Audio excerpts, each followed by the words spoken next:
sombras do passado, o mistério se esconde. Textos antigos sussurram, enquanto o tempo responde. Alhazred em seus versos, a sabedoria profunda. Em segredos templários, do oculto tem a guarda.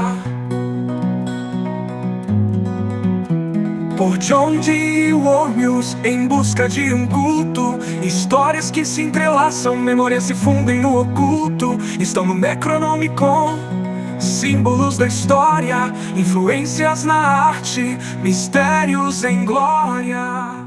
E aí, pessoal? Tudo pronto para mais um mergulho? Dessa vez, a gente vai se aventurar no mundo sinistro do Necronomicon. É aquele livro cheio de mistérios e horrores cósmicos. Aquele mesmo. Criado pelo mestre do terror, H.P. Lovecraft.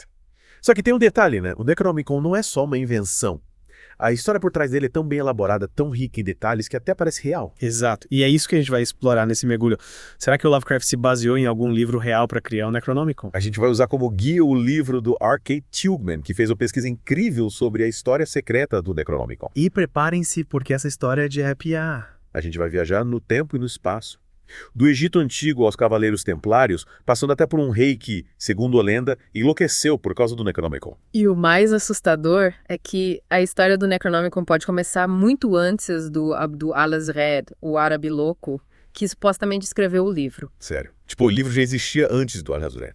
As pistas nos levam para o Egito Antigo. Lá a gente encontra uns relatos sinistros que podem ter inspirado Lovecraft. Que tipo de relatos? Por exemplo, o Ctesias, um historiador grego, descreveu uns rituais egípcios que, sabendo que a gente sabe do Lovecraft, são de arrepiar. Que rituais eram esses? Mas conta mais. Ele viu um sacerdote egípcio invocando Dagon, o deus peixe, para trazer água e fazer a terra florescer. Dagon. Aquele deus peixe monstruoso dos contos de Lovecraft. Ele mesmo! E o mais bizarro é que o sacerdote usou a frase "aquilo que não está morto pode eternamente jazer". É a mesma frase que aparece nas histórias do Lovecraft. Caramba, que coincidência sinistra. Parece que o Necronomicon bebeu de fontes muito antigas, né? Total. É como se o Lovecraft tivesse se inspirado em conhecimentos ancestrais. E tem mais. Um cônsul romano chamado Publius Mucius Savola mencionou uma biblioteca secreta em Alexandria. Uma biblioteca secreta. Ah, que mistério! Essa biblioteca guardava rituais de um culto mais antigo que o próprio Egito. Nossa! E o que tinha nesses rituais? Segundo Scaevola, os textos falavam de um tal de Tzitoka, que lembra muito Kitu, e de uma profecia sobre o retorno dele. Cthulhu, aquela entidade cósmica poderosa e aterrorizante. Isso mesmo. Parece que o Lovecraft se inspirou em crenças e mitos muito antigos para criar os seus monstros. Será que essa biblioteca secreta tem alguma ligação com o Necronomicon? É bem possível. Se liga nessa. O Bispo Landros mandou destruir o Timonium, o lugar onde essa biblioteca supostamente ficava. Mas por quê? Ele disse que era um lugar de trevas ancestrais, mas será que não tinha algo mais sinistro por trás disso? Talvez ele quisesse esconder esses segredos ancestrais do mundo. E adivinha? O Al-Azred também visitou Memphis, o lugar onde esses textos estavam escondidos. Acabou de dizer que o Al-Azred tem encontrado esses textos e se inspirado neles para escrever o Necronomicon. Exatamente. E tem outro personagem importante nessa história, William Chambliss, Quem era ele? um arqueólogo do século XIX que pesquisava a unificação do Egito. Ele acreditava que os egípcios escondiam segredos ancestrais que a humanidade meio que se esforçou para esquecer. Tipo uma conspiração milenar para esconder conhecimentos perigosos. Isso. E ele tinha um interesse especial pelo Geb, um deus egípcio que ele ligava aos deuses obscuros no Necronomicon. Geb, que deus é esse? Um deus primordial ligado à terra e aos ciclos de vida e morte. O Chambliss chegou a mencionar uns sacrifícios sinistros dedicados a Geb, mas muitos trechos das anotações dele foram rasurados. Parece que ele descobriu algo que não devia, né? E ele achava que esses cultos ancestrais ainda existiam na época dele. Sim, ele acreditava que os escritos desses cultos sobreviveram até o século XVIII, mas foram destruídos para não caírem em mãos de ocidentais. Que desperdício de conhecimento. Mas se ele estiver certo, isso reforça a teoria de que o Al-Azred pode ter tido contato com esses textos. Com certeza. E é aí que a gente começa a mergulhar na jornada do Al-Azred em busca do conhecimento proibido. Ele nasceu no Iêmen, né? Isso, em Sanana, e viajou por lugares como Babilônia, Memphis e o deserto de Rubal Khali, o quarto vaso. Só o nome já é assustador. E foi nesse deserto imenso que o Al-Azred teve contato com o mundo espiritual. Ele foi apresentado aos Jinn, os espíritos do deserto. Tipo gênios da lâmpada. Mais ou menos. Os Jinn são entidades poderosas da mitologia árabe.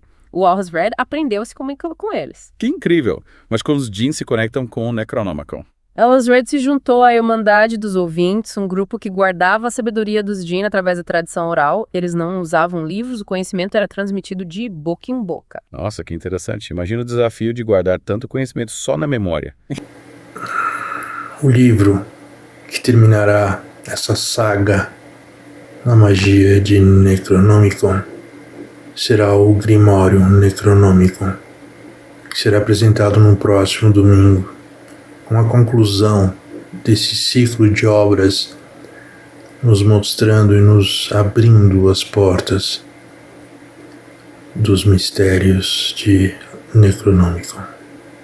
Sim, é embasado na obra de H.P. Lovecraft, um grande mestre do gênero, que em sua pesquisa abriu os campos para a literatura ocidental, os mitos de Cthulhu.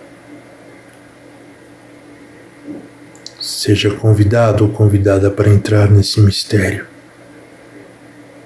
Esse mistério que tanto assusta, mas, ao ser acessado no esplendor da magia do caos, embasou essa magia com tanto poder.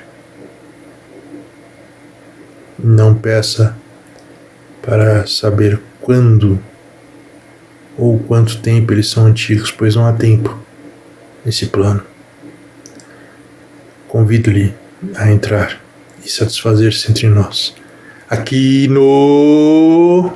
Hora da magia do caos. Magia Necronômica. Onde ele entra nessa história? Depois de anos aprendendo com a Irmandade, os espíritos mandaram o Alas Red procurar conhecimentos ocultos em lugares onde eles já tiveram poder, e um desses lugares era... Memphis. Exatamente. A mesma cidade onde aqueles textos egípcios estavam escondidos. Caramba. Parece que o destino estava guiando o Alas Red pro Necronomicon, né? E em Memphis, ele encontrou um complexo de templos subterrâneos, protegidos pela Irmandade dos Ouvintes. Lá estavam guardados textos ancestrais que só podiam ser consultados por estudiosos escolhidos a dedo e jamais copiados. Nossa, é um mistério, mas o Alas Red teve acesso a esses textos. Sim! Ele era considerado um estudioso promissor e foi enviado para lá para aprender mais. E aí conseguiu decifrar os segredos dos textos. Parece que sim, mas a jornada dele não termina em Memphis. Ele visitou Alexandria, Jerusalém, Damasco, sempre em busca de mais conhecimento. O cara era obcecado por conhecimento proibido. Mas essa busca teve um preço. Em Damasco, ele cometeu um erro fatal. Ele colocou por escrito os segredos ancestrais, os rituais proibidos que ele tinha aprendido. Ele escreveu o Necronomicon. Na verdade, ele chamou o livro de Al-Azif, que significa o som dos demônios. Mas por que isso foi um erro? A Irmandade considerava um pecado imperdoável revelar os segredos do Jinn. E o que aconteceu com ele? A Irmandade puniu severamente. Ele foi devorado por um Jinn em plena luz do dia, como um aviso para quem ousasse desafiar as leis do mundo espiritual. Que horror. Mas, apesar disso, o Alasif sobreviveu, né? Sim, e a partir daí a história do Necronomicon se espalha pelo mundo. Mas essa é uma história para outro mergulho. Pois é, mesmo com aquele final trágico do Alas Red, o Al-Azif teve um impacto enorme, atravessou fronteiras, séculos. E aí é que a história do Necronomicon, como a gente conhece, realmente começa. Incrível como um livro com uma origem tão obscura e um autor tão controverso, né? Conseguiu se espalhar pelo mundo e influenciar tanta gente. Sim. E essa influência se deu principalmente por meio de traduções. Entendi.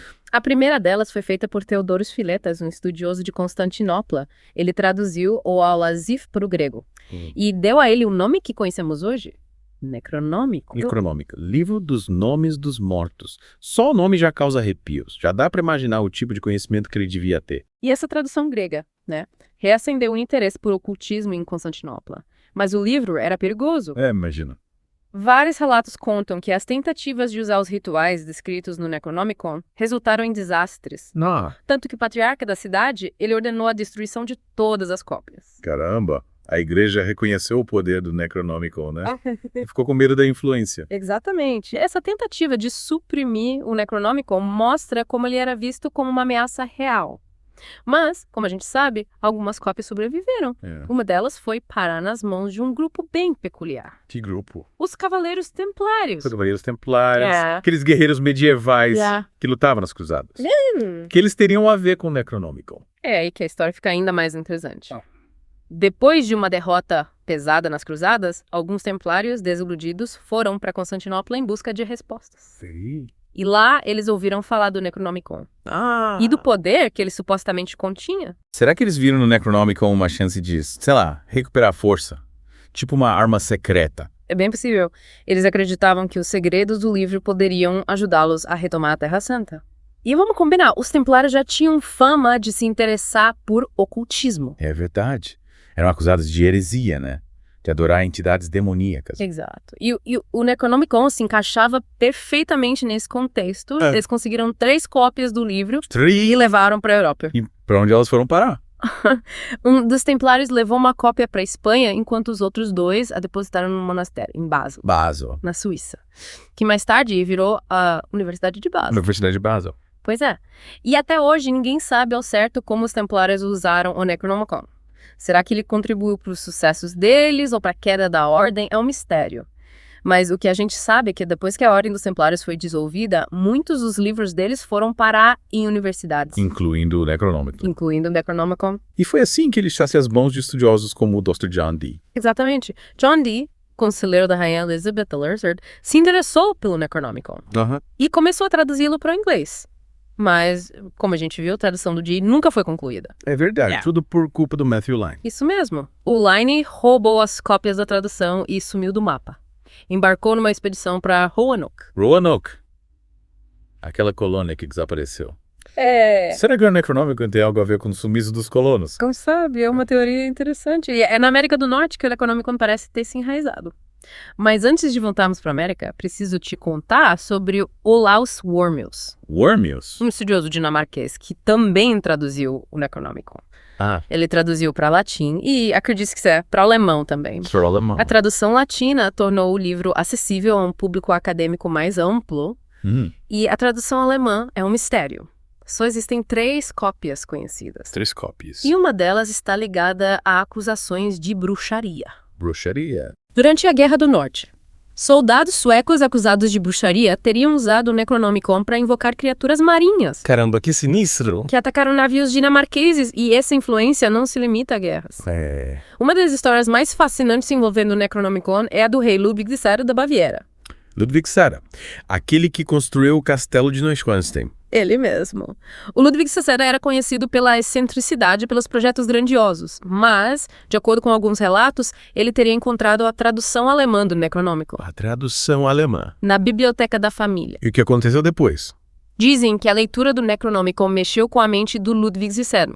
Ele começou a acreditar que entidades malignas habitavam as profundezas da Terra Nossa. e que ele era o único capaz de detê-las. Então o castelo de Neuschwanstein, que muita gente vê como um conto de fadas, pode ter sido inspirado no Necronomicon. É uma teoria tanto, né? E depois da morte do Ludwig, a biblioteca da família foi incendiada, Incendiada. supostamente para evitar que o Necronomicon voltasse a causar problemas. Nossa, queimado para proteger a família. É incrível como esse livro inspira tanto medo. Sim, e essa aura de mistério se intensifica quando a gente volta para a América do Norte. Lembra do Matthew Line, o aprendiz que roubou a tradução do D? Sim, ele foi para Roanoke e desapareceu. Pois bem, alguns anos depois, um homem chamado Matthias Levin foi expulso da colônia de Jamestown, acusado de bruxaria. Bruxaria? E o nome Levin não constava em nenhuma lista de passageiros vindos da Inglaterra. Sério, ele simplesmente apareceu. Nada. Exatamente. E alguns historiadores acreditam que o Levin era, na verdade, o Matthew Line, usando um nome falso. Para escapar do passado. Seria incrível. Mas o que aconteceu com ele, depois que foi expulso? Ele reapareceu em Rhode Island, Rhode Island. que era conhecida por abrigar pessoas com práticas religiosas diferentes. Lá, ele se tornou um membro importante da comunidade, ajudando na construção de Providence. Então, mesmo sendo acusado de bruxaria, ele foi aceito. Sim. E apesar de alguns rumores, né, o Levin era visto como um homem culto. Útil para a comunidade. Mas, se ele era Matthew Line, isso significa que ele ainda tinha as cópias As cópias da tradução? da tradução do Dean. Fica. E depois da morte da esposa, o Levin desapareceu, sem deixar rastros. Desapareceu. Tem gente que acredita que ele pode ter usado o Necronomicon para prolongar a vida. Nossa. Ou para se proteger. Proteger dos inimigos. É, e o Necronomicon, será que ele ficou em Rhode Island? É. É aí que a história nos leva a 2 universidades. Harvard e Brown. Harvard e Brown. Eles ficam pertinho de Providence. Ambas as universidades têm, em seus acervos, cópias do Necronomicon. Sério? A cópia de Brown é uma edição latina, doada anonimamente. Ah. Já a cópia de Harvard é a tradução do John Dee, doada pelo ex-reitor Charles W. Eliot. 2 cópias do Necronomicon tão perto. Que coincidência. Então, pessoal, hoje eu tenho que tomar uma decisão, que não tá dando para eu fazer vídeo todo dia e eu não consigo fazer outra coisa entre os outros projetos. Diante dessa circunstância, para poder fazer vídeos em português e inglês, eu vou ter que separar o procedimento a partir da semana que vem. De terça, quinta e domingo, os vídeos em português. Segunda, quarta e sábado, os vídeos em inglês. Eu agradeço todo mundo que tem me acompanhado, mas entendam que isso está atrasando todos os outros projetos a um nível incomensurável, tá? Eu agradeço a atenção, peço que vocês continuem assistindo os vídeos e acredito que realmente não teria nem condições as pessoas assimilarem o conteúdo de cada livro ou e-book e até mesmo manter o apetite diante de tantas opções. Conto com vocês e apoio a isso. Conforme vocês não gostem dessa minha decisão, informem aí embaixo nos comentários para eu verificar quais são as melhores opções. Um abraço. Mas me fala, você sabe algo sobre esse Charles W. Eliot? Não. Ele tinha algum interesse por ocultismo. Nossa. Depois de uma viagem para a Europa, o Eliot voltou mudado. Ele ficou mais reservado, começou a se interessar por temas obscuros. Há relatos de que ele frequentava reuniões secretas com um ministro que pregava adoração de deuses pagãos. Eliot, o reitor de Harvard, envolvido com cultos pagãos. Será que ele usou o Necronomicon para alcançar os objetivos dele? Sei lá.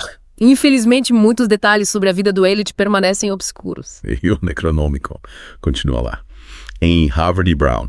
Essa é uma pergunta que fica no ar. E, para aumentar o mistério, a gente precisa falar sobre o próprio Lovecraft. Será que ele realmente teve contato com o Necronomicon? Mas essa é uma conversa para outro mergulho. O Necronomicon.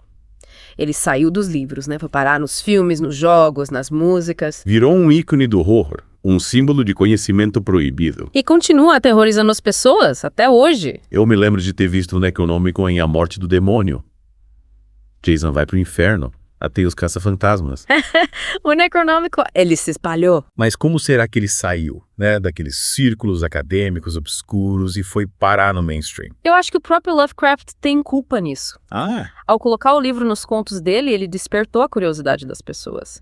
E com o tempo, o Necronomicon foi sendo adaptado, reinterpretado em várias mídias, virou um jeito fácil de mostrar o horror sobrenatural, o poder do oculto. E aí, claro, tem gente que tenta lucrar com isso. Já vi os livros por aí se passando por versões reais do Necronomicon. Com certeza.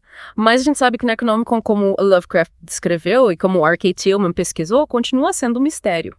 Ninguém nunca encontrou uma cópia autêntica. Mas por que será? O verdadeiro Necronomicon nunca foi publicado. Se ele existe mesmo, por que ele continua escondido? Existem várias teorias, né? Uma delas é que o livro seja super raro e frágil, com pouquíssimas cópias em bibliotecas e universidades, protegidas a 7 chaves. Imagina, um livro com séculos de idade. Passou por várias traduções. Manuseado por sabe-se lá quem. É verdade. Deve ser uma relíquia histórica. E tem gente que acredita que o Necronomicon é perigoso de verdade, como o Lovecraft dizia, que a publicação dele poderia causar caos no mundo. Imagina se os rituais e segredos do Necronomicon caíssem em mãos erradas. E tem gente que vai mais longe ainda, acredita que existem forças ocultas impedindo a publicação do Necronomicon. Tipo o próprio Necronomicon se defendendo de ser revelado. Protegendo o segredo dele a qualquer custo. Mas, voltando ao Lovecraft, no episódio passado a gente ficou de discutir se ele realmente teve contato com o Necronomicon. Ele dizia que sonhou com o livro, que o nome Alias Red veio de um amigo do avô. Mas será que essa é a verdade? A gente sabe que o Lovecraft era um mestre do horror cósmico. Criava mundos, personagens tão realistas, tão perturbadores, que fica difícil saber onde termina a realidade e começa a ficção. Será que ele se baseou no livro real para criar o Necronomicon? Ou tudo não passou de uma criação genial da mente dele? E tem o lance da família do Lovecraft ter contato com estudiosos de Brown, né? Ele podia ter ouvido falar do Necronomicon quando era criança. Quem sabe isso ficou guardado no subconsciente dele, até virar inspiração para os contos. É possível. Mas, infelizmente, a gente não tem como saber com certeza, os registros são incompletos. E a resposta talvez esteja com o próprio Lovecraft, lá no túmulo, que a gente sabe aquilo deixou um legado. O Necronomicon se tornou um ícone da cultura popular, um símbolo do horror cósmico, do conhecimento proibido. E mesmo que o livro real nunca seja encontrado, a lenda dele vai continuar viva, inspirando e aterrorizando as pessoas. É isso aí.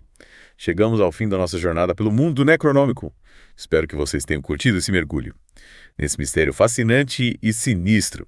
Quem sabe um dia o verdadeiro Necronomicon seja revelado, né? Enquanto isso, a gente continua explorando os cantos obscuros da imaginação, desvendando os segredos que se escondem nas sombras. E fica a dica: às vezes é melhor deixar alguns mistérios sem resposta. Valeu pela companhia, pessoal. Cuidado com os livros que vocês leem por aí.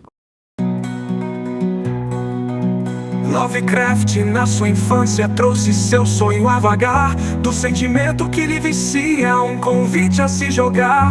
O Necronomicon, livro de poder, teus segredos sussurram no ar a correr. Cópias perdidas, um legado a viver, na literatura e na vida sempre a renascer. O Necronomicon, livro de poder, teus segredos sussurram no ar a correr. Cópias perdidas, um legado a viver, na literatura e na vida sempre a renascer. Oh, oh.